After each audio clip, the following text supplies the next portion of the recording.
बोरल set की definition हमने start करनी है। A set be obtained by taking countable intersection of close sets और countable union of open sets of real numbers is called Borel set. ऐसा set जिसमें हमारे पास या तो काउंटेबल इंटरसेक्शन आ जाए क्लोज सेट्स की या काउंटेबल यूनियन आ जाए ओपन सेट्स की। अब काउंटेबल क्या था, रिकॉल कर लें ज़रा सेट थ्योरी से।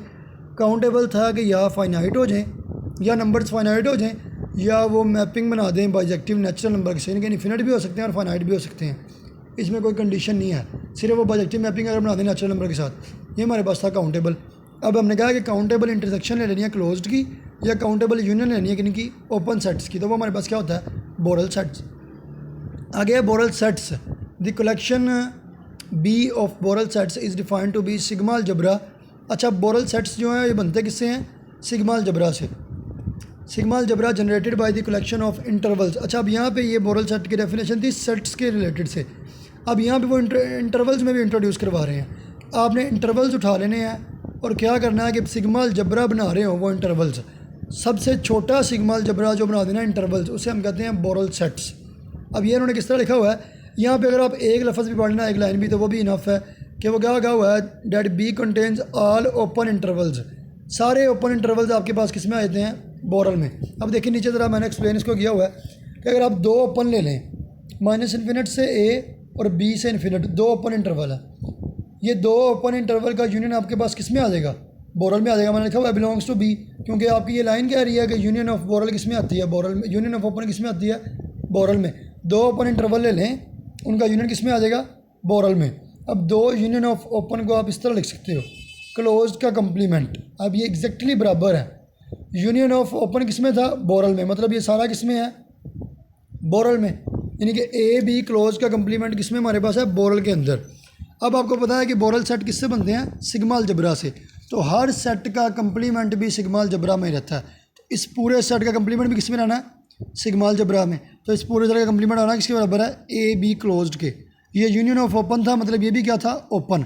एक ओपन इंटरवल किस में चलेगा, बोरल में, यानी कि सारे ओपन किस में आ गए, बोरल में।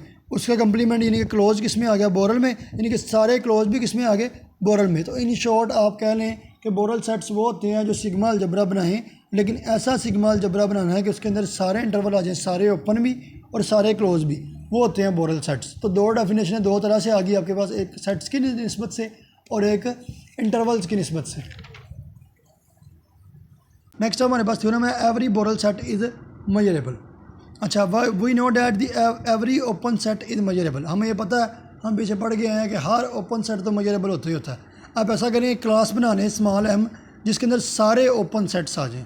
अब एम के अंदर जितने भी ओपन सेट एग्जिस्ट करते हैं वो सारे ही आ गए हैं किसके अंदर, एम के अंदर। इसके बाद एक बात और आपको पता है कि बोरल सेट वो होता है, स्मॉलेस्ट सिग्मा अलजबरा होता है जो सारे ओपन सेट्स को अपने अंदर कंटेन कर रहा है, जो सारे ओपन सेट्स को अपने अंदर कंटेन कर रहा है।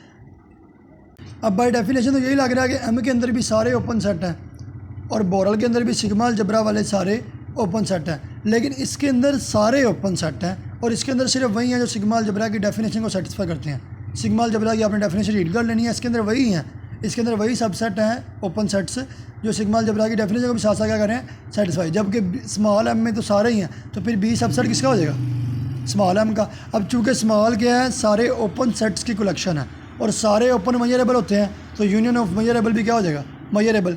चूँकि एम मेजरेबल है तो उसका हर सबसेट भी क्या होता है, मेजरेबल। तो फिर बी जो कि हमारे पास बोरल सेट था वो भी क्या हो जाएगा, मेजरेबल प्रूव हो जाएगा। आगे आगे Borel measure space, the restriction of Lebesgue measure m to B is called Borel measure space. अब जिस तरह हमारे पास मेजर थी, फिर मेजर स्पेस, फिर आउटर मेजर, फिर मेजरेबल सेट्स, इस तरीके जब आपके पास बोरल मेजर भी है, हालांकि इसको कैलकुलेशन करने का तरीकाकार इसका भी वही है, रियल नंबर है, बोरल सेट है और मेजर फिर स्मॉल एम ही है, लेकिन इसके हम इस ट्रिपलेट को हम क्या कहते हैं, बोरल मेजर स्पेस। आगे थ्योरम है, any singleton finite and countable set is Borel set with Borel measure zero. उन्होंने कहा कोई आप सिंगलटन ले लो या फाइनाइट ले लो या काउंटेबल सेट ले लो, उसकी बोरल मेजर लें, वो मेजरेबल भी होगा और उसकी बोरल मेजर हमेशा क्या हो जाएगी, जीरो हो जाएगी। We know that for any A belongs to real number, कोई एक ए लेना है रियल नंबर में से, तो आप एक सेट बना लें, फिर सेट इस तरह बनेगा कि ए सेट बराबर होगा एक्स के, जबकि सारे एक्स के बराबर होंगे ए के। तो यहाँ से जाहिर है कि उसमें एक ही एलिमेंट ए ही आना सिर्फ। अब अगर एक एलिमेंट होना ए, तो इसको अगर आप इंटरसेक्शन की शक्ल में लिखना चाहो तो ये हमारे पास आ जाएगी intersection of open side a minus 1/n और क्लोज साइड से a। हमने अपने जहन में रखना है कि हमने आंसर a लाना है। जब लिमिटिंग केस में जाएंगे, लिमिटिंग केस में 1/, यहाँ पर इन्फिनिट तक चले जाएंगे तो 1 माइनस तकरीबन 0 माइनस होगा, एग्जैक्ट 0 नहीं। तो फिर इसमें सिर्फ एक एलिमेंट a ही बचेगा, जबकि हमने लाना भी सिर्फ एक एलिमेंट a ही है। इसलिए इधर से हमने लगा दिया ओपन और इधर से लगा दिया क्लोज। अब नीचे इनकी इंटरसेक्शन को लिए उन्होंने एक ज़रा फिगर भी बनाई हुई है। a में से आप 1 माइनस करें तो फ़र्ज़ करें इतना होगा सेट। जब 1 माइनस 2 माइनस करें तो वो क्या हो जाएगा, हाफ हो जाएगा। 1 माइनस 4 करेंगे यहाँ पे आ जाएगा। 1 माइनस 8 करेंगे उससे भी आधा। इस तरीके से आपने इन्फिनिटी तक जाना है तो ये सिर्फ 1 नहीं बचना है, क्लोज साइड ही बचनी है बकाया, तो उसको निगलेक्ट कर देना आपने। Since a is closed, her singleton set क्या होता है, क्लोज्ड होता है, तो ये क्लोज्ड हो जाएगा a क्योंकि क्लोज्ड है।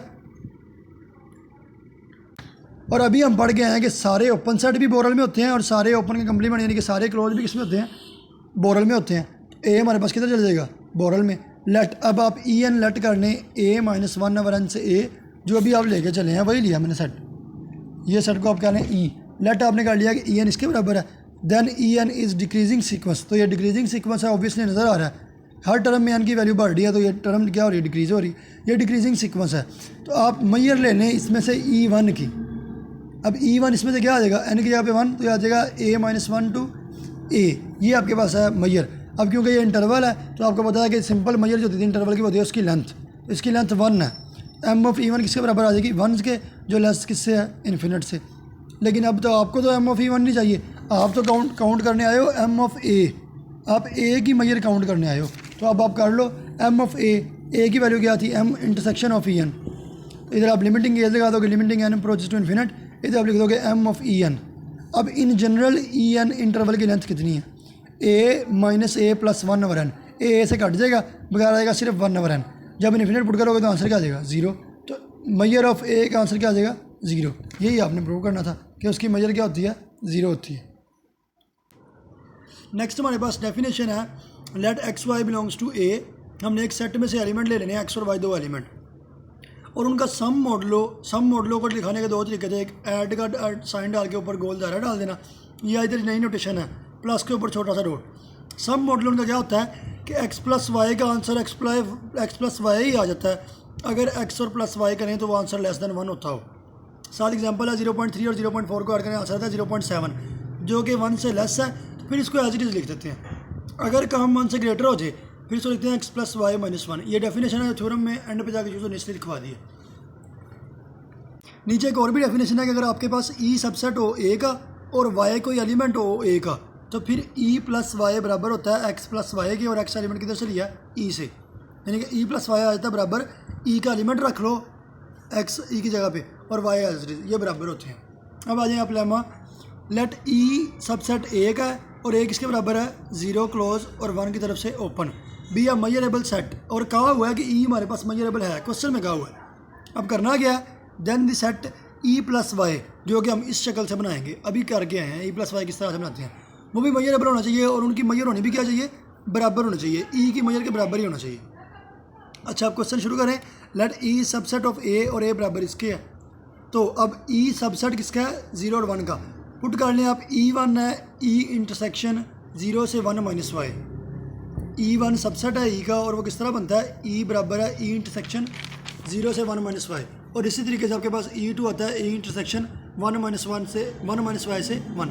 अब ज़रा सुनना ही होना किस तरह, इंटरवल था 0 से लेके 1 तक। अब मैंने इसके दो पार्ट कर लिए हैं, 1 में से कुछ माइनस करते हैं तो 1 माइनस वाई कहीं दरमियान में ही आना ना, तो आप इसके दो पार्ट कर लें, 0 से 1 माइनस वाई और 1 माइनस वाई से 1। अब मैंने लिखा हुआ है कि E1 जो बनता है वो पूरे E में से इसके साथ इंटरसेक्शन ले लो, यानी कि यही पार्ट बनता है, इसे मैंने कहा दिया E1। फिर पूरे E में से इसके साथ इंटरसेक्शन कर लो, फिर यही पार्ट बनता है, इसे मैंने क्या कह दिया E2। इस तरीके से मैंने दो E1 और E2 बना ली है। E1 की वैल्यू आपके पास ये है, E इंटरसेक्शन दिस, और E2 की वैल्यू आपके पास पूरा E intersection this. This sets E this and this are measurable. किस तरह पता लगा मैयरेबल है, ये एक इंटरवल है, इंटरवल मैयरेबल होता है, ये भी एक इंटरवल है, ओपन इंटरवल मैयरेबल होता है, ये भी ओपन क्लोज इंटरवल मैयरेबल होता है। ई आपको क्वेश्चन में गिवन है मैयरेबल है, अगर ये भी मैयरेबल, ये भी मैयरेबल, ये भी, तो मैयरेबल्स की यूनियन और मैयरेबल्स की इंटरसेक्शन भी हमेशा क्या होती है, मैयरेबल। तो इससे बनने वाले E1 और E2 भी क्या हो जाएंगे, मैयरेबल होंगे। ये अब तक आपने समझ लिया कि E1 E2 बनते किस तरह से हैं और वो मैयरेबल हैं, ये आपको क्लियर है। अब ये फिगर से तो नज़र आ रहा है कि ई की पार्टीशन हो रही है, E1 और E2 मिला के क्या किसको बना रहे हैं, ई को बना रहे हैं। लेकिन इस चीज़ को हमने प्रूव भी करना है। पार्टीशन किस तरह होती थी, अगर पेरेंट सेट जो है बड़ा सेट वो छोटे सेट्स के यूनियन से बने और उनकी इंटरसेक्शन 5 हो जाए, तो चेक कर लेते हैं E1 यूनियन E2, E1 की वैल्यू यूनियन E2 की वैल्यू, ये बराबर किसके आ जाएगा, ये ई के बराबर आ जाएगा, क्योंकि ई सबसेट आएगा तो इंटरसेक्शन में ई आ जाएगा। ई की पार्टीशन कर रहे हैं, अब चेक करना कि इंटरसेक्शन 5 है या नहीं है। E1 इंटरसेक्शन E2 कर लें, उनकी वैल्यूज पुट करें तो 5 आ जाएगा। अगर यूनियन बड़े सेट के बराबर हो रही हो, इंटरसेक्शन 5 आ रही हो, तो ये पार्टीशन कर रहे हैं, ओके है। अब पार्टीशन भी होगी, हमने क्या कर लिया, ई को स्प्लिट कर लिया 2 सेट्स में। उसके बाद क्या किया, चेक कर लिया कि जो E1 और E2 2 सेट बनाए हैं वो इसकी पार्टीशन भी कर रहे हैं। यहाँ तक हमने पार्टीशन वाली बात ओके कर ली। अब ई बराबर है E1 यूनियन E2 के, तो एम ऑफ ई यानी कि मैयर ऑफ ई बराबर आ जाएगा measure of E1 plus measure of E2। कब होता है, ये पार्टीशन के केस में होता है, क्योंकि अब पार्टीशन ओके हमने चेक कर लिया, तो ये पार्टीशन आ जाएगी M of E1 plus M of E2। अब एक एलिमेंट ले लें Y1 जो होगा किस में से, E1 में से। E1 आपको पता है ये वाला हिस्सा, इसमें से आप Y1 ले लें, तो अब ऑब्वियसली नज़र आ रहा है कि जो भी आपने Y1 लिया है वो 1 माइनस वाई से छोटा है।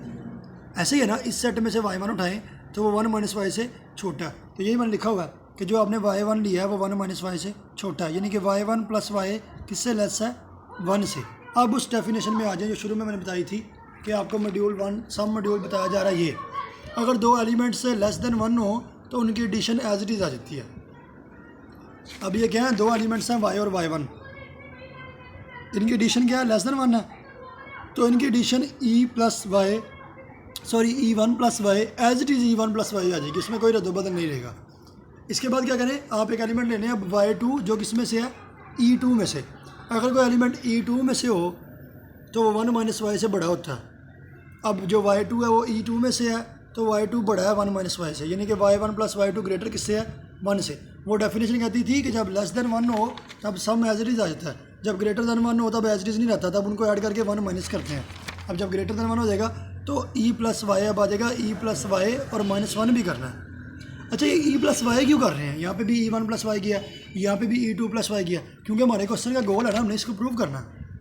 इसलिए हम अपने क्वेश्चन को कन्वर्ट कर रहे हैं, क्वेश्चन के एंड की तरफ जा रहे हैं, इसलिए हमने यहाँ पे भी E2 प्लस वाई ले लिया। तो बराबर आ जाएगा E2 प्लस वाई, लेकिन 1 को क्या करना है, माइनस करना है। देन E1 प्लस वाई और E2 plus Y -1 being the translate of measurable sets. अब उन्होंने कहा हुआ है कि ये ट्रांसलेट कर रहे हैं, पार्टीशन ही रहनी है। ये देखें ज़रा, पूरा E बन रहा था E1 से और E2 से। अगर देखें हम फिगर को थोड़ा सा बने कर्व लाइन से शो किया हुआ है, अगर थोड़ा सा शिफ्ट कर दें, E1 जो यहाँ पड़ा था वो थोड़ा सा आगे हो जाएगा, E2 जो यहाँ पड़ा था वो थोड़ा सा आगे हो जाएगा। वो आपस में मर्ज नहीं हो जाएंगे, आपस में मिक्स नहीं हो जाएंगे, उनकी पार्टीशन भी आपस में अलग डिस्टिंक्ट रहनी है। Then E1 plus Y and E2 plus Y -1 being the translate of measurable sets are also measurable. और ट्रांसलेशन से कोई मेजरेबल सेट रहता भी मेजरेबल, उनमें कोई चेंजिंग नहीं आती। अच्छा, अब मेजर ले लें E1 प्लस वाई की, ये बराबर होती है मेजर ऑफ E1। वाई ख़त्म किस तरह हो गया, अब देखें ज़रा, E1 और वाई का आपस में क्या रिलेशन है, चेक करें ज़रा। E1 हमारे पास सेट है और वाई एक एलिमेंट है, तो एलिमेंट मतलब सिंगलटन एलिमेंट है, इनकी मेजर हमेशा 0 होती है। तो अगर आप मेजर को तोड़ें, measure of E1 measure of 0 हो जाएगी, तो ये सिर्फ मेजर ऑफ E1 ही बचेगा। इधर भी 2 एलिमेंट हो चाहे, लेकिन सिंगल है, इसकी मेजर E2 के बराबर ही होगी। इसको आप कह लें इक्वेशन नंबर 2, और ये थी हमारे पास इक्वेशन नंबर 1। अब क्या करना है, हमें पता है कि जो E बन रहा था E1 यूनियन E2 से, वो ट्रांसलेशन के बाद भी ऐसा ही रहेगा। E बन रहा है E1 और E2 से, सिर्फ हर किसी में वाई ऐड हो गया, वो ट्रांसलेशन उसमें ऐड हो गया और कोई फ़र्क नहीं आया है, अभी वो डिस्टिंक्ट ही है।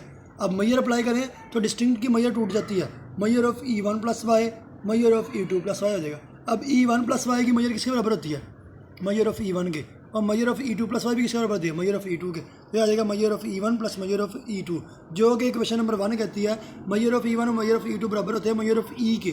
तो मैं इनको हटा के यहाँ पे क्या लिखता हूँ, मेजर ऑफ E के। तो measure of E plus Y किसके बराबर आ गया, मेजर ऑफ E के। यही हमने प्रूव करना था। सिर्फ थोड़ा सा कंसेप्ट है कि E1 और E2 बने किस तरह से हैं, और दूसरी ये चीज़ है कि आपने इधर से कन्फ्यूज़ नहीं होना कि उसकी ट्रांसलेशन से कोई फ़र्क नहीं पड़ना, वो रहने भी डिस्टिंक्ट है और उन्होंने पार्टीशन भी ओके रखनी है, उन्होंने उसके साथ कोई रद्द बदल नहीं करनी।